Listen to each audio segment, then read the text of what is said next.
Xoş gördük Elçin sizi studiyamızda görmək çox xoş oldu bizim üçün. Təşəkkür edirəm dəvətə görə. Elçin, bu il mətbuatımızın 150 illiyini qeyd edirik və sizlə də elə uzun müddətdir jurnalistikanın içində olan biri kimi elə bu haqda danışacağıq. Necə düşünürsünüz? 1875-ci ildə Əkinçi qəzetindən bu yana Azərbaycan mətbuatında nə dəyişdi? 150 il əvvəl Azərbaycan mətbuatı cəmiyyət üçün nə idi? Bugün Azərbaycan mətbuatı cəmiyyət üçün nədir?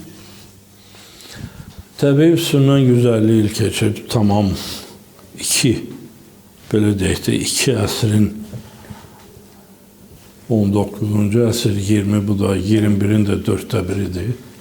Xeyli müddət keçib, 150 il az, tarixi baxımdan belə az zaman deyil və təbii ki, böyük dəyişikliklər var və mən həmişə hələ ki, bu 150 il üçün Azərbaycan mətbuatının 3 mərhələyə bölmüşəm. Mətbuat deyirəm, çünki son illərə qədər, son belə deyək, 15 ilə qədər mətbuat idi əsas. Sonradan yeni platformalar meydana çıxdı və get-gedə də onların forması artır. İlkin mərhələ təbii ki, Əkinçi idi. Əkinçidən sonraki devri idi və Rus işğalına qədər olan devr, 20-ci ilə qədər. Çünki o zamana qədər bizim bir xeyli, yəni onlar bir çoxları Bakıda çıxırdı. Kaspi idi, Rus dilində çıxanı var idi, Füyuzat idi, təbii ki, Əkinçi ən birinci Qaranquşu idi və Molla Nəsrəddin jurnalı.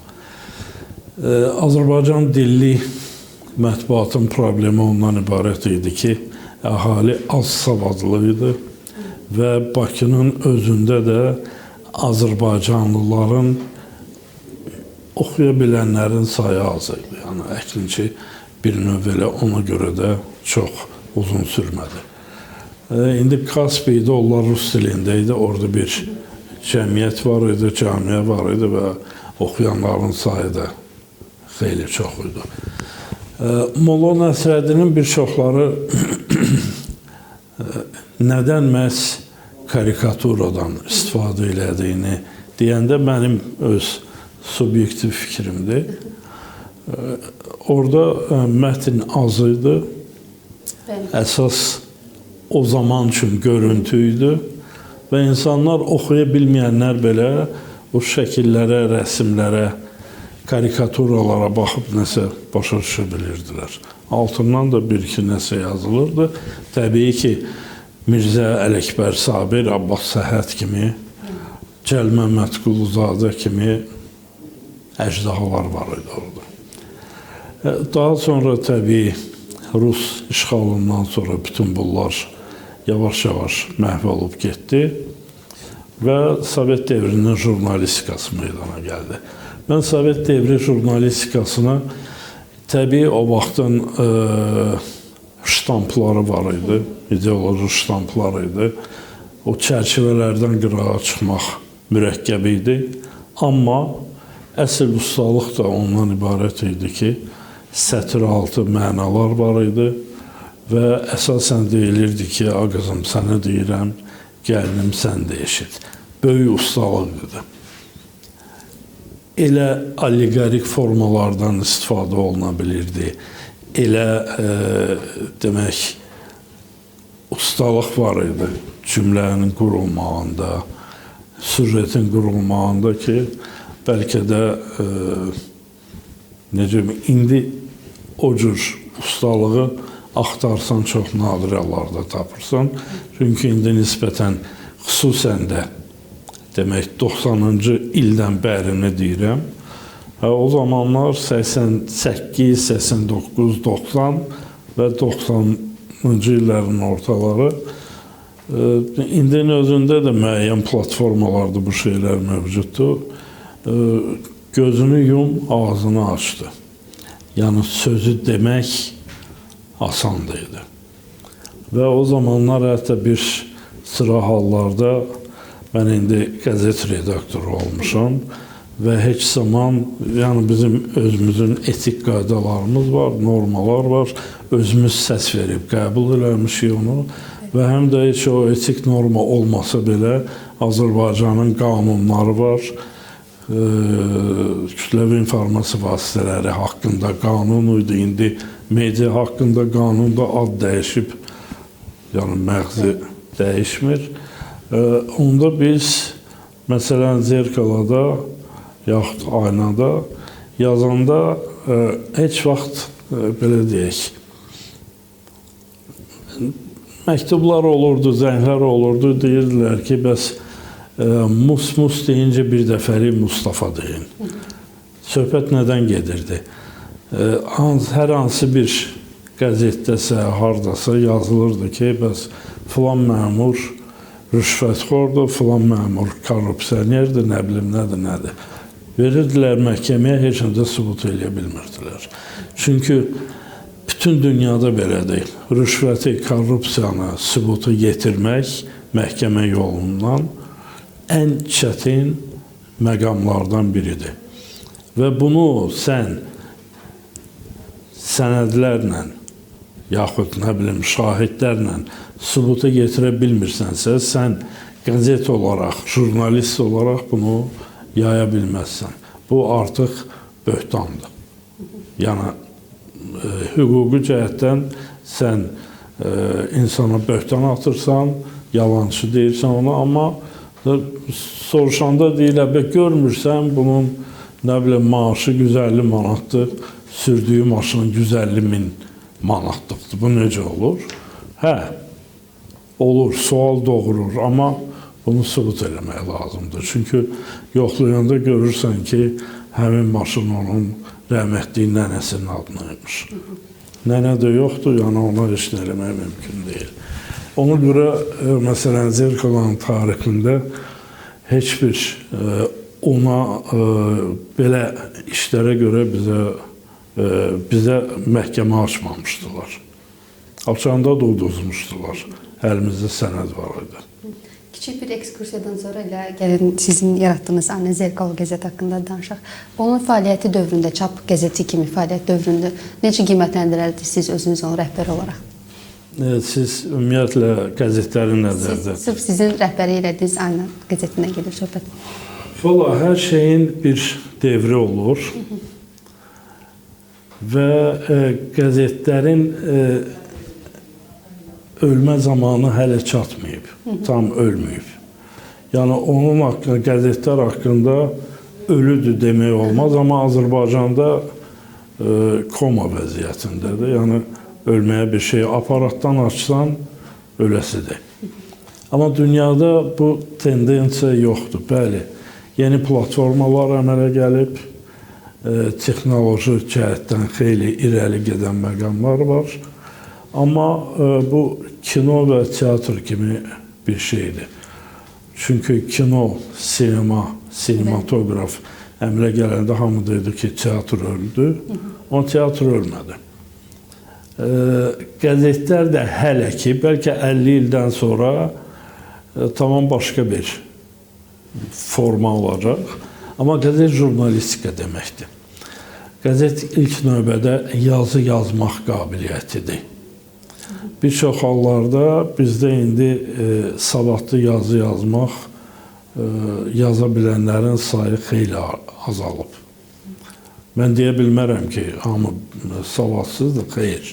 Qətiyyən bunu nəzərdə tutmuram. Sadəcə olaraq Azərbaycan üçün, Azərbaycan əhalisi, onun miqyası üçün bizdə media subyektlərinin indi təzə qanunla subyekt deyilir.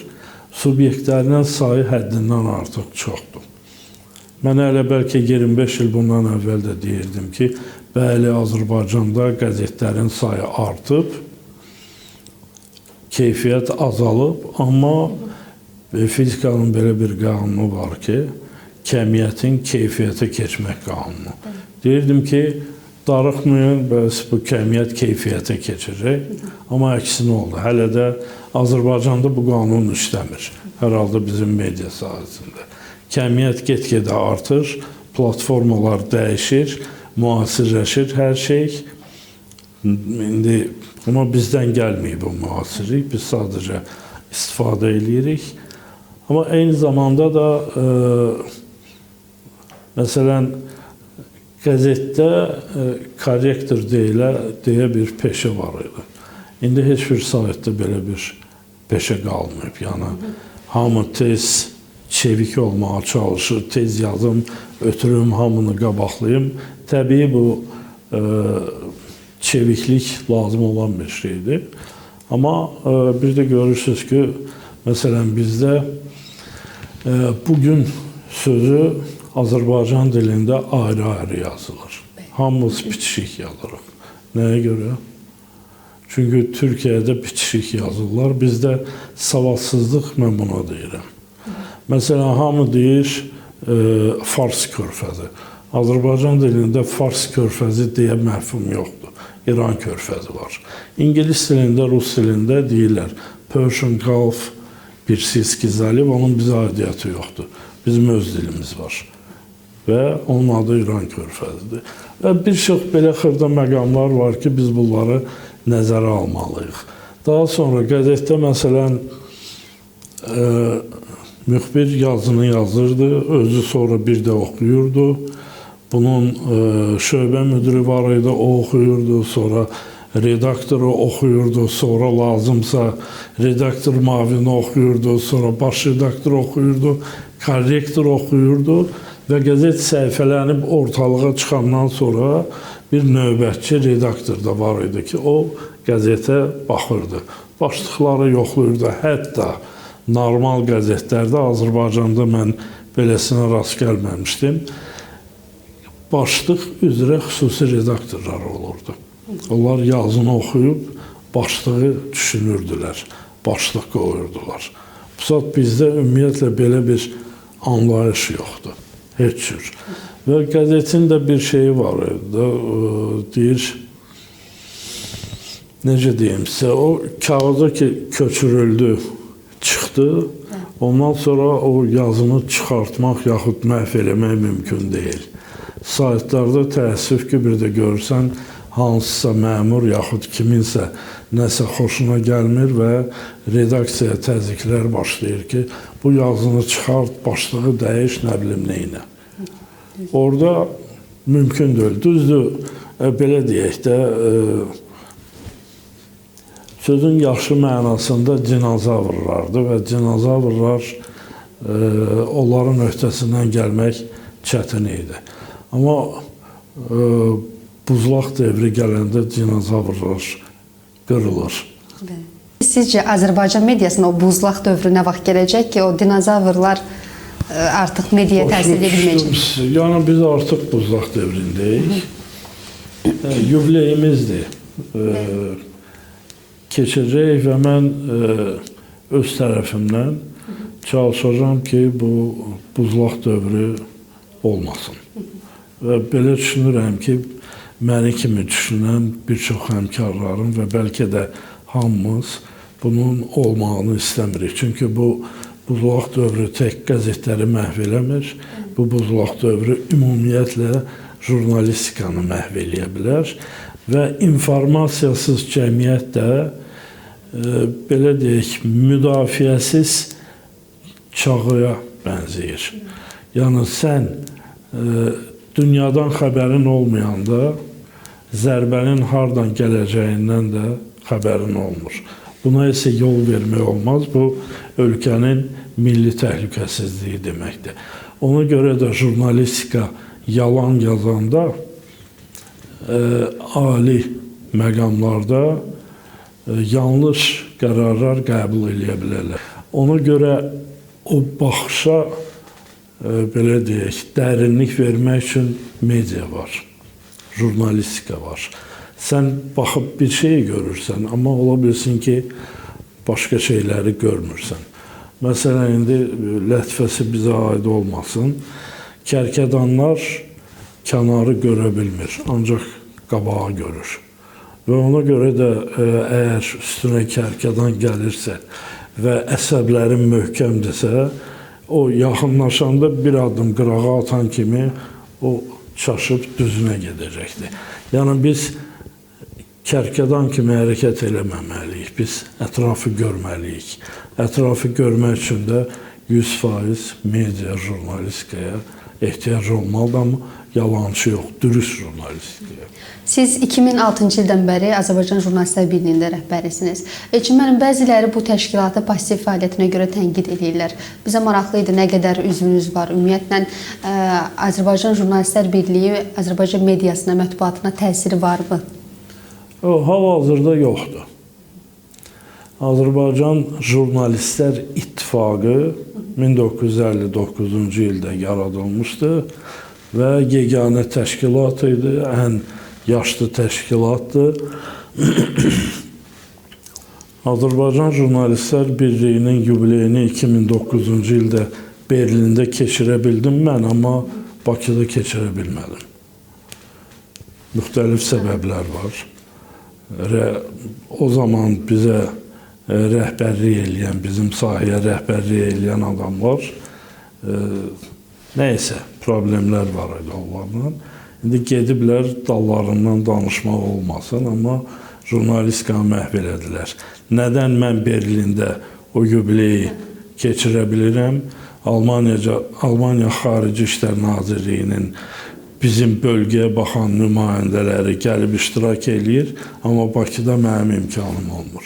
Nəysə, bu bir başqa operanın mövzusudur, ariyasıdır.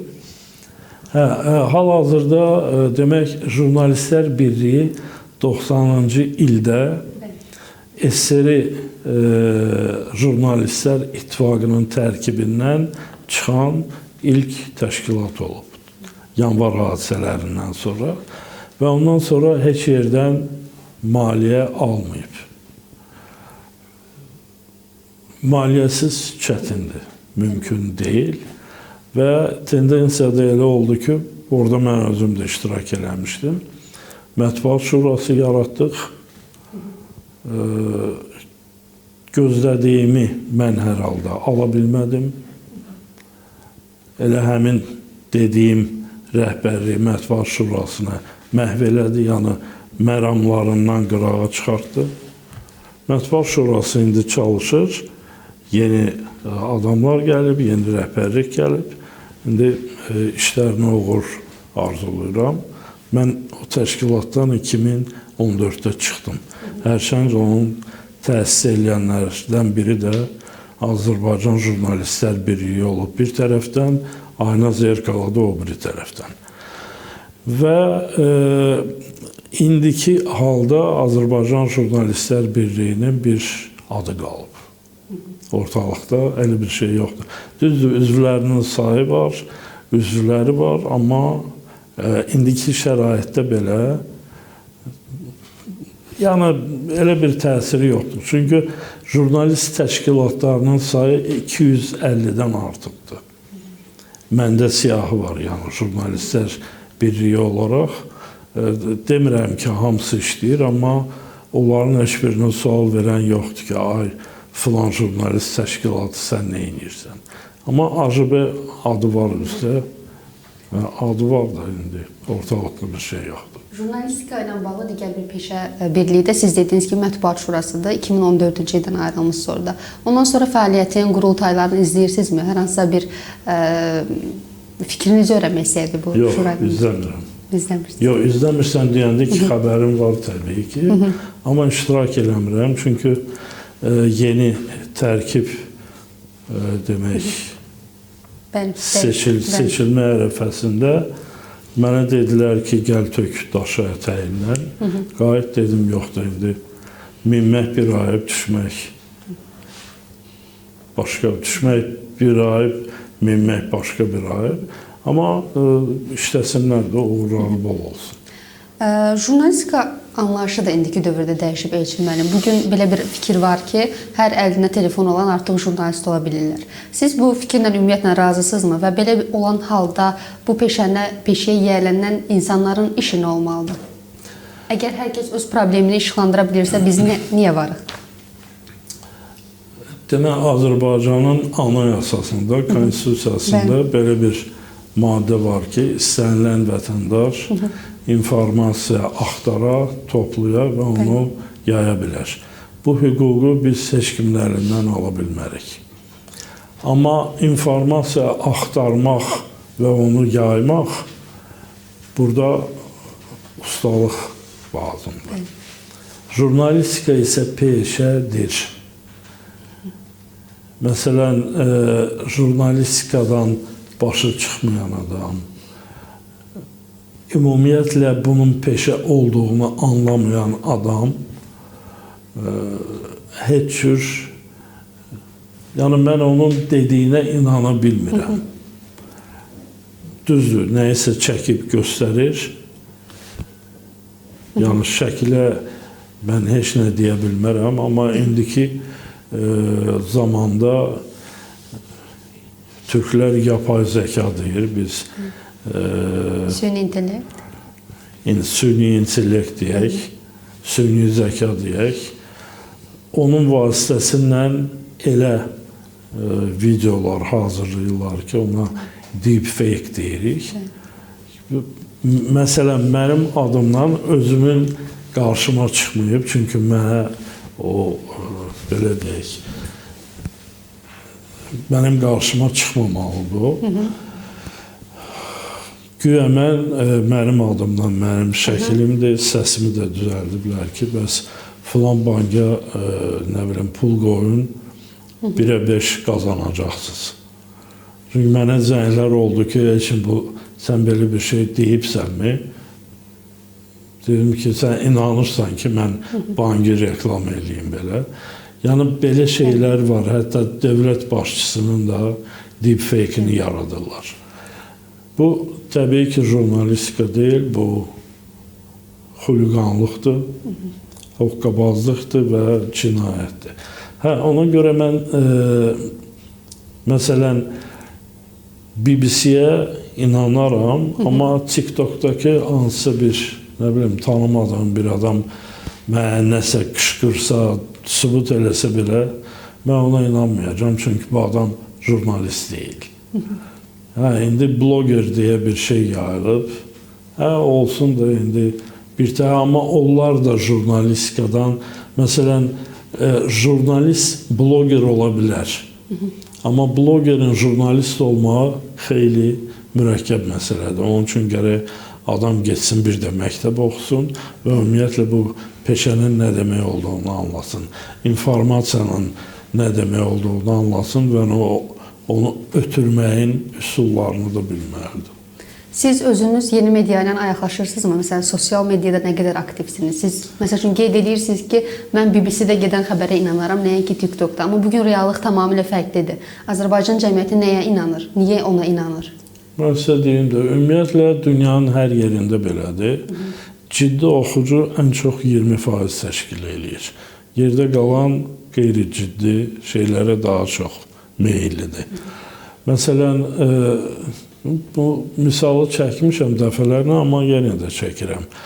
Məsələn, Hollywood aktyoru deyəndə hamının gözünün qabağına ilk növbədə Schwarzenegger gəlir, Stallone gəlir, nə bilim, ən pis halda Jean-Claude Van Damme gəlir.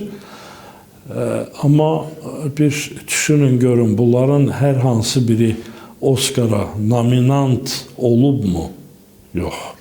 Çox populyar aktyorlardır, milyonlar qazanıblar, savaş filmlərinin qəhrəmanlarıdır, insanların, belə deyək, ürəyindən tükan çıxardır, bir yumruğa 5 nəfər oyuna uçur, nə bilim, 6 nəfər belə məhv olur. Bu janrdır, bu janrlar tamam başqa şeydir. Amma ciddi filmlər var, məsələn, Meryl Streep'in adını çəkim. Çox adam tanımır kimdir, amma ən gözəl, ən samballı Hollywood aktrisalarından biridir. Və az qala hər dəfə birinci, ikinci plan rollarda belə Oscara nominant olur. Onun bəlkə də, o da az qazanmır, amma Stallone'dan az qazana bilər. Və dediyim odur ki, indinin özündə də TikTokerlər, məsələn, heç nə eləmir, belə deyək. Cəmiyyətə nə xeyri var, nə maddi bir şey yaradır, nə millət haqqında, millətə bir xeyri var. Amma ha-2, nə bilim, sonra influencer deyirlər. Orada bir çox hallarda xanımlardır, gözəl xanımlardır, həm şəklini çəkir, neynir, qoyur ora, amma ona baxır. Amma mən bu saat ciddi bir yazı yazım, onu hətta sosial şəbəkə vasitəsilə paylaşanda belə, həmən bir 100-150 adam baxar, amma onlara milyonlarla adam baxır. Və söhbət ondan gedir ki, mən məsələn, necə deyim sizə, mənim təkliflərim, yazdıqlarım çətin zamanda ölkəyə xeyir gətirə bilər, millətə xeyir gətirə bilər. Yəni, tək özümü demirəm, ciddi yazarları nəzərdə tuturam. Amma onların TikToklarından, nə olsun, biri hardasa limonad içir, o birisi neynir? Nə xeyri var bunun? Heç bir xeyri. Yəni, bu əyləncə industriyasıdır. Bu tamam başqa bir şeydir. Və məsələn, indi deyə bilərlər ki, ancaq Nobel mükafatı qazananlar, xüsusən də dəqiq elmlərdə, görürsən, hərəsinə, nə bilim, bir neçə milyon pul verə bilərlər. Amma futbolçular var ki, 17-18 yaşında, Azərbaycanı nəzərdə tutmuram. Bizdə elə şey, nə futbolçu var, nə futbol var.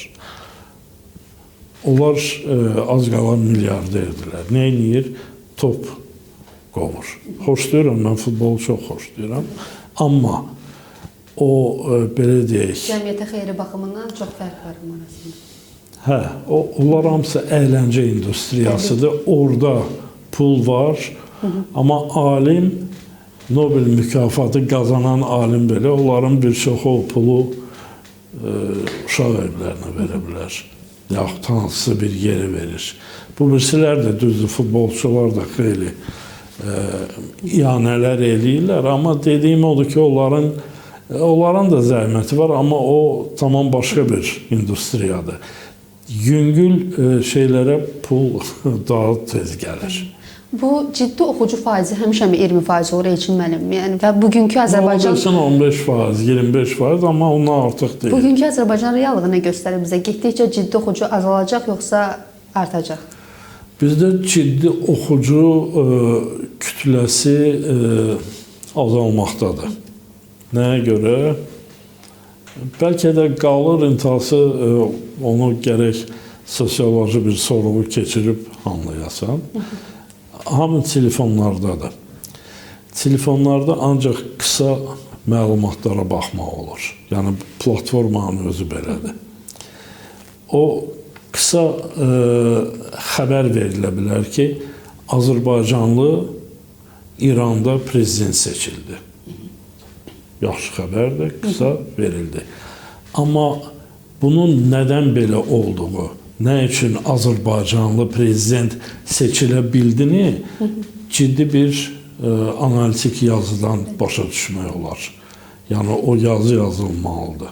Onu da sizə inandırıram ki, o yerdə qalan 80% oxumayacaq. Elçin müəllim, təəssüf. Jurnalistikaya gələn gənclərlə bağlı nə fikirləşirsiniz? Onlar idealist ola bilərlərmi, yoxsa sadəcə özlərini fikirləşən, brend və sosial statusa arxalanan nəsil olacaqlar və o ciddi nəsli artırmaqda, azalmaqda, onların tələblərinə cavab verə biləcəklərmi? Yenə həmin 20% məsələsidir. Bizim devirdə də elə olub, bizdən sonra da olub və indən belə də elə olacaq. Bir çoxları özləri üçün gəlirlər. Ciddi bu peşə vasitəsilə nəsə bir xeyir vermək istəyən adamların sayı həmişə olub və olacaq, amma azdılar. Sadəcə olaraq azdılar. Fikir verin, bir çox bizim hər halda mən tanıdığım, mənim nəslimdən və məndən sonraki nəslin nümayəndələri bir çox gözəl qələm sahiblərini tanıyıram ki, jurnalistikadan gedib ən yaxşı halda mətbuat katibi olublar. Buna bir tramplin kimi baxırlar. Təəssüf ki, bizim jurnalistikada jurnalist olaraq ciddi, dürüst və təmiz jurnalist olaraq zəngin olmaq, varlamaq mümkün deyil. Amma müxtəlif yollar vardı indi. Reket deyirik, nə bilim, nə deyirik, nə mənə deyirik. O vasitə ilə qazana bilənlər var, amma onlar da çox deyil. Ona görə bir çoxları, mən çox adam tanıyıram. Məsələn, onlar hələ də yazsaydılar, mən belə bədmin danışmazdım, belə deyək. Çünki güclü qələmləri var idi, amma məsələn, mənlə işləyən uşaqlar var idi. Ailə qurandan sonra tamam dəyişirlər. Nə mənada? Çünki ailə qayğıları daha çox. Ön plana çıxır. Yəni məvacib, uşaqları dolandırmaq, uşaqlar böyüdükcə onların qayğıları da artır. Yəni həyat da olan şeylərdir. Amma yəni belədir. Bugün bəs Azərbaycan universitetləri necə bir jurnalistika fakültələri, o məktəbi yarada bilirlərmi? O gəncləri yetişdirə bilirlərmi? Yox, təbii var, yaradırlar, amma mən bir 20-25 il bundan əvvəl Bakı Dövlət Universitetində dərs demişdim. Bir 3-4 il dərs dedim orada. Qrupa girəndə bir 20 nəfər, 20-25 adam olurdu. İlk sualım həmişə bu olurdu ki, kim jurnalist olacaq, yaxud olmaq istəyir? 3 ya 4 əl qalxırdı. Yerdə qalan uşaqlar savadlı idi, dünya görüşləri də yaxşı idi. Yazı da yaza bilərdilər, başa düşürdülər, nə var, nə yox. Amma onlar jurnalist olmaq istəmirdi və çoxsu da olmadı. Nəyə görə? Soruşanda deyirdilər ki, bəs bu balım çatmadı, istədiyim yerə gəldim, bura düşdüm, neynədim? Mən sadəcə olaraq onlara izah eləməyə çalışırdım ki, hansı peşədə olursunuz, olun, siz öz fikrinizi düzgün və səlis dildə ifadə eləməyi öyrənməlisiniz və bacarmalısınız. Öyrənin, nə bilim, məmur olacaqsınız, orada da savad lazımdır. Məmur olmayacaqsınız belə, nə bilim, hansı bir iş görəcəksinizsə, ictimaiyyətlə, əlaqələrlə məşğul olacaqsınızsa, yenə savadlı olmalısınız. Çünki savadlı olmadın heç nə. Amma jurnalistikaya gələn uşaqların çoxsu, belə deyək, üzdə olanlardır. Üzə çıxdılar yəni. Məktəbin özü, yeganə bir problem var ki, nəzəriyyəyə daha çox yer verilir və zaman verilir. Redaksiyalara gələndə tamam biraz başqa tərəfə gedir, amma beyində bir şey olmalıdır. Beyin olmasa heç nə olmur. Elçin müəllim, futbolu sevdiyinizi dediniz. Gəlin bir anlıq jurnalistikanı elə futbol meydançası kimi təsəvvür edək. Burada siz hardasınız? Mətbuat Şurası hardadır? Qəzetlər hardadır? Agentliklər hardadır? Saytlar, sosial şəbəkələr hardadır? O dediyimiz blogerlər hardadır? Cədvəldə təbii ki, bu saat sosial şəbəkələr irəlidədir. Nəyə görə? Çünki hamı oradadır. Sosial şəbəkənin ümumiyyətlə məğzi yaxşıdır, pis deyil. Sadəcə olaraq biz insan olaraq hər yaxşı şeyi körradığımız kimi bunu da körramışıq. Nə mənada? Sosial şəbəkələrdə birinci ilə Facebooku deyirəm, o birisilər də eyni yəni düşüncə tərzindədir. Orada informasiya yuxarıdan aşağı ötürülmür. Yəni heç kim əmr vermir ki, bunu ver, yaxud bunu vermə. İnformasiya üfüqi şəkildə paylaşılır, yəni demokratik şəkildə. Hamı eyni səviyyədədir və hamının imkanları da eyni cürdür. Amma kim nə verir, necə verir? İndinin özündə məsələn Facebookun beyninə düşdü, birdən bağlayır sənin səhifəni. Yaxud sənə fikrini ifadə eləməyə imkan vermir. Müəyyən şeylər var da, nə bilim, rasist fikirlər olmamalıdır, razıyam, nə bilim, düşmənçilik yayan fikirlər, statuslar olmamalıdır, bunu da təhqir, söyüş olmamalıdır, bunu da başa düşdüm. Amma elə məqamlar var ki, səhvən olur və onlara heç nə izah eləmək olmur ki, aç.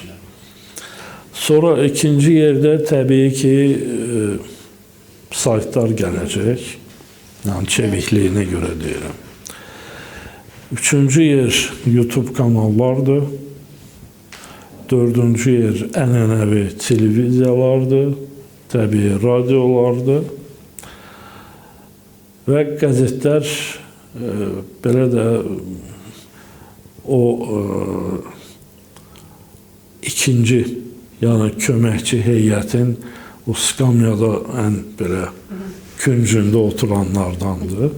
Hərçənd potensial var, intihası belə gətirir və məsələn, Hansi Flick yəqin ki, qəzetləri meydana buraxmazdı.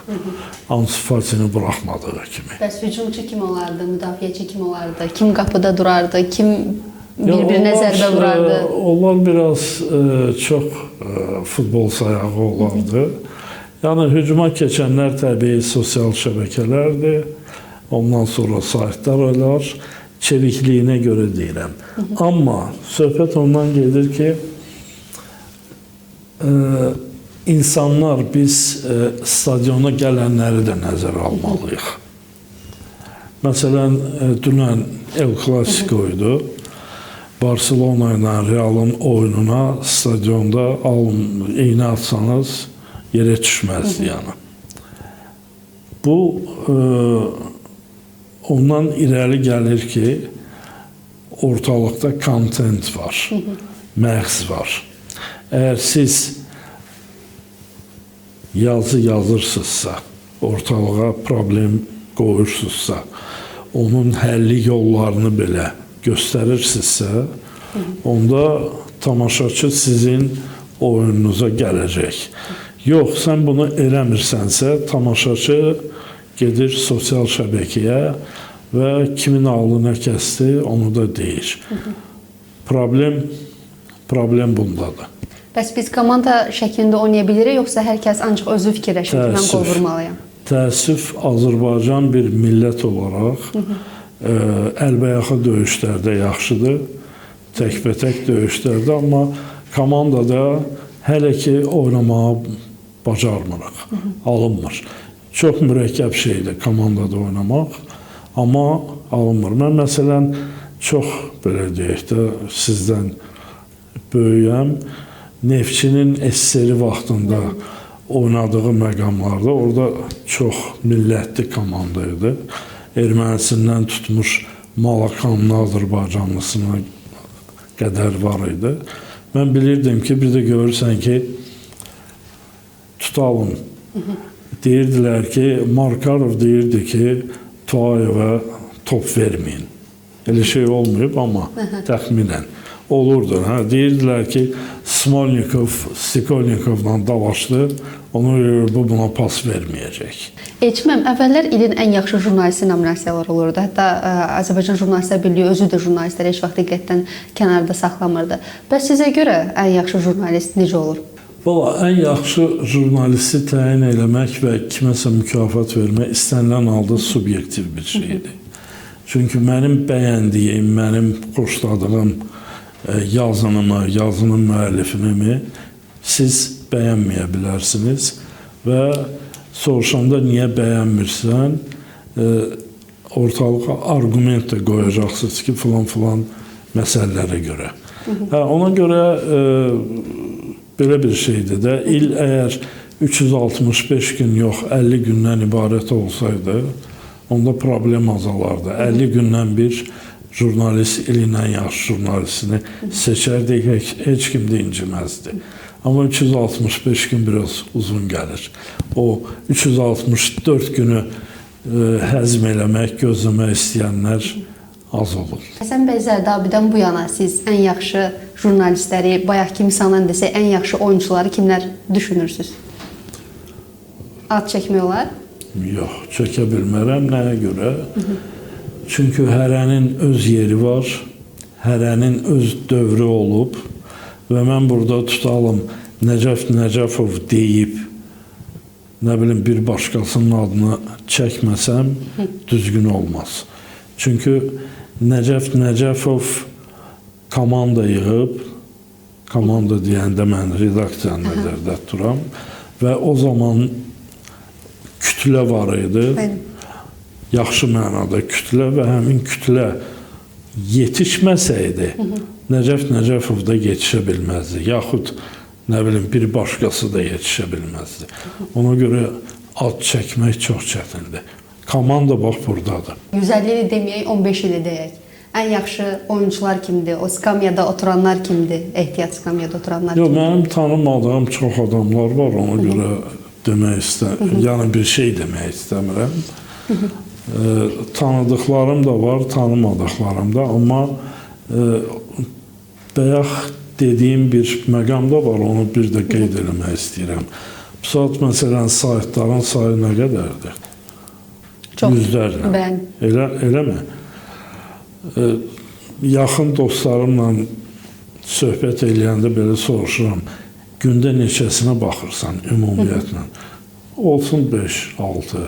Bir jurnalist olaraq tutalım, özümüzü öldürsək 10'una baxırıq. 100 10'una baxa bilmirik.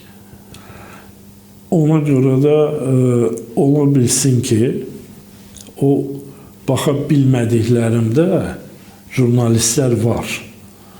Amma o resursun özü heç nədir. Və o resursun özü maraqsız olduğuna görə o jurnalistin də potensialı açılmır. Elçin müəllim, amma siz elə düşünmürsünüzmü? Biz həmişə gələcəyi düşünmüşük deyə bugünü biraz boş buraxmışıq. Məsəl üçün, əslində praktika bizə göstərir ki, hər hansı bir sahə yaxşı deyilsə, oradan hamı boyun qaçırır. Yəni, oranın rəhbəri olmaqdan boyun qaçırır. Bugün Azərbaycan mediası necədir? Azərbaycan mediasının kapitanı mənəm deyəcək çox adam var əslində. Siz kimi hesab edirsiniz? Ümumiyyətlə, media kapitanı sözündən heç xoşum gəlmir. İnciməsinlər məndən, bizdə deyəsən kapitan qalmayıb, ancaq matroslardır və ən yaxşı halda botsmanlardır. Və təbii ki, mən gələcək haqqında deyəndə bugünü düşünüb deyirəm. Biz bugün gələcək haqqında düşünməsək, gələcəkdə olmayacaq. Amma bugün təbii ki, biz öz aramızda belə bu müsahibəni alırıqsa, mən fikirlərimi söyləyirəm, siz mənə suallarınızı verirsinizsə, deməli biz sabaha düşünürük və bugünü boş qoymuruq. Elçin müəllim, bugün Azərbaycan jurnalistikası onun gündəmini təyin edə biləcək səviyyədədirmi? Məsəl üçün, biz çox vaxt görürük ki, jurnalistlər şikayətlənir ki, gündəm yoxdur. Əslində, ənənəvi olaraq jurnalist özü gündəm yaratmalı deyilmi? Yox, jurnalist gündəm yaratmamalıdır. Çünki biz gündəm yaradanda aləm qarışacaq bir-birinə. Gündəm birisi niyə yoxdur? Azərbaycan fiziki cəhətdən miqyas olaraq gündə 100 xəbər olacaq bir yer deyil. Yəni var xəbərlər olacaq, əntəsi onlar qəzetə çıxarılası xəbər deyil. Ortalığa çıxarılası xəbər deyil. Hər bir peşənin olduğu kimi jurnalistikanın da funksiyaları bu peşəyə yiyələnən hər kəs üçün bir əlifbadır. Bəs siz necə düşünürsünüz? Azərbaycan mətbuatı üzərinə düşən o bütün funksiyaları yerinə yetirə bilirmi? Və yaxud da ki, hansı funksiya ilə məhdudlaşıb? Tam yetirə bilmirik, amma işləyənlər çoxdur. Yenə deyirəm, qüvvələr pərakəndədir.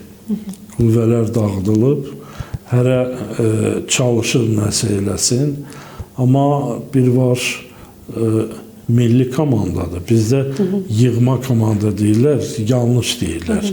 Olmalıdır seçmə komanda. Yığma əlvənə keçdi, yığırsan bir yerə, amma seçəndə bir yerə toplayanda onda komanda yaranır. Biz seçmə jurnalistikanı yaratmalıyıq. Yəni bu demək deyil ki, o birisiləri qovmalıyıq. Yox, o seçmələr o birisiləri də seçməlidir. Və bir burada ancaq peşə və peşəkarlıq meyar olmalıdır. Başqa cür ola bilməz. Bayaq da gələcəklə bağlı fikirləşdik. 20 il sonraki proqnozunuz nədir Elçin müəllim? Nikbin düşünəcəkmi 20 il sonra? Hər halda əlimdən gələni etməyə çalışacağam ki, bu dediklərimi nəsə bir necə deyim, gerçəkləşdirmək mümkün olsun. Təbii mən tək işini eləyə bilməyəcəm. Burada seçmə komanda lazımdır.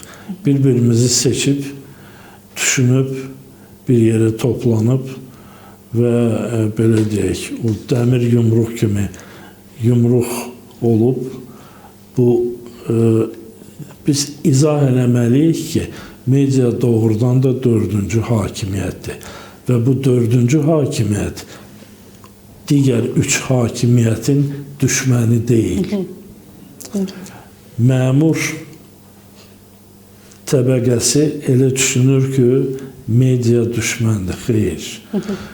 Məmurlar özlərini, öz işlərini elə qurmalıdırlar ki, onları təbii ki, istənilən adam mənim dediklərimi də bir xeyli tənqid eləmək olar, razılaşmamaq olar. Bu da təbiidir. Deyəcəklər ki, hə, elə boş-boş danışırsan, amma özün heç nə eləməyibsən. Tam da haqlı ola bilərlər və bəlkə də haqlıdırlar. Məmurlar anlamalıdır ki, media onların görə bilmədiklərini, bayaq da o pəncərə məsələsində dedim, görə bilmədiklərinə işarə eləyir. Göstərir ki, bir başını çövür, orada bax. Bəlkə nəsə elə də indi gözündən yayınıb, sənin işçilərin bəlkə nəsə bir yanlış iş görüblər, sənə demirlər. Mənim öz iş təcrübəmdə elə çox şeylər olub. Yəni, mənə deyiblər ki, elementar bir şeydir, indi bəlkə ekranlıqdır, baxarsınız. Mənə deyiblər ki, bəs mətbəənin pulunu aparıb vermişəm, amma qoyublar ciblərinə. Sonradan mənə məlum olub ki, bəs pulu oğurlayıblar. Olur belə şey. Yəni, dediyim odur ki, qıraqdan kimsə mənə tutalım elə həmin mətbəənin belə deyək, rəhbəri gəlib mənə deməsə ki, pulumu ver, mən bilməyəcəkdim. Yəni, bu da həmin şeydir, biraz forması başqadır. Ona deyirlər ki, burada yağış yağdı, körpünün altına su doldu. Niyə? Amma orada artıq deyiblər ki, bura nasoslar qoyulub, su olmayacaq. Amma nasosun pulunu götürürlər, nasosun da üstündən su içiblər. Mən bunu göstərirəm, məmur da deyir ki, o işçiləri atmaq lazımdır qırağa, təzəsi gəlsin. Yəni, biz düşmən deyilik, dördüncü hakimiyyətik və digər hakimiyyətin üç qolunu da qoruyuruq, onlar bizi qorumalı olduqları kimi. Mən 150 ildir əlbəyaxa döyüşürük. Biraz elə bir fərdi döyüşdəyik. Öz aramızda deyirəm, öz içimizdə deyirəm. İndi zamanın qaçılmazıdırmı biz belə seçmə komanda kimi artıq gəlməliyikmi? O nöqtədəyikmi? Başqa çıxış yolumuz yoxdur deyəsən. Mütləq gəlməliyik. Və iş orasındadır ki, bax elə əslində gəlmişik də bir mənada. Sadəcə olaraq bəlkə də ya məşqçi ya da belə deyək, komandanın kapitanı yoxdur. Biz Qarabağı necə azad elədik? Bizim kapitanımız var idi. Ali baş komandandır, prezidentdir və burada artıq o əlbəyaxa döyüş, belə deyək, bacarıqları birləşdi. Komanda da birləşdi və ona görə biz torpaqları geri qaytara bildik. Yəni, istəsə eləyə bilərik. Elçin, bəs bugün yeni bir sayt açsaz əgər, yeni bir qəzet yaratsaz ya da ki, onun adı, konsepti və prinsipi nə olardı? Adını dəyişməzdim, ayna qalardı. Konsepti belə deyək. Bu saat mən istiqaməti yönəldərdim Türk dövlətlərinə. Çünki bir yazı yazdım, bu dünən çıxdı.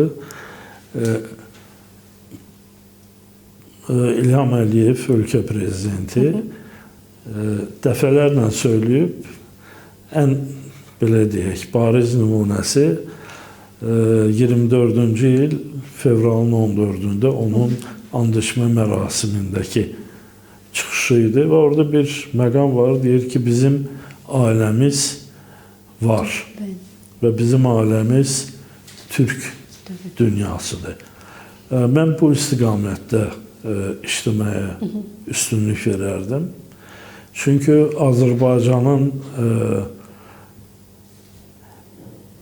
Azərbaycanı istəməyənlər çoxdur. Azərbaycanı torpaqlarını və özünü tapdalamaq istəyən az deyil. Və Azərbaycan nə qədər indiki halda bugünkü gün üçün güclü olsa da, amma yanındakı qardaşları və onlara istinad vermək mümkün olmasa çətin olacaq. Ona görə sadəcə də dünya belə deyək də